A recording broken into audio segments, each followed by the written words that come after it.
আসসালামু আলাইকুম প্রিয় ভিউয়ার্স, দেখুন আমরা পিভিসি প্যানেল সিলিংয়ের কাজ করেছি। আপনারা দেখছেন খুবই সুন্দর এই মডেলটি দিয়ে লাইটিং সহকারে আমরা কাজ করেছি। আপনারা দেখছেন এখানে আমরা সাদা হোয়াইট বোর্ড এবং কাঠ কালার বোর্ড দিয়ে আমরা এখানে পিভিসি প্যানেল ডেকোরের কাজ করেছি। আপনারা দেখছেন খুবই সুন্দর এই মডেলটি দিয়ে আমরা এখানে কাজ করেছি। আপনারা চাইলে বাংলাদেশের যে কোনো জায়গায় এই ধরনের পিভিসি প্যানেল ডেকোরের কাজ করতে পারবেন।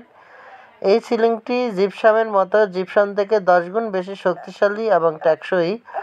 কোনো কালার করতে হবে না, লাইফ টাইম কালার গ্যারান্টি আছে এবং এটা আমরা অ্যালুমিনিয়াম ফিটিং করে থাকি সারা বাংলাদেশে। এতে করে অ্যালুমিনিয়াম সহজে জং পড়ে না, টেকসই, অন্তত 50 বছরের লিখিত গ্যারান্টি আপনারা পেয়ে যাবেন। সারা বাংলাদেশ থেকে আপনারা যেখান থেকে দেখছেন সবাইকে ধন্যবাদ জানাচ্ছি। আসসালামু আলাইকুম ওয়া রাহমাতুল্লাহ।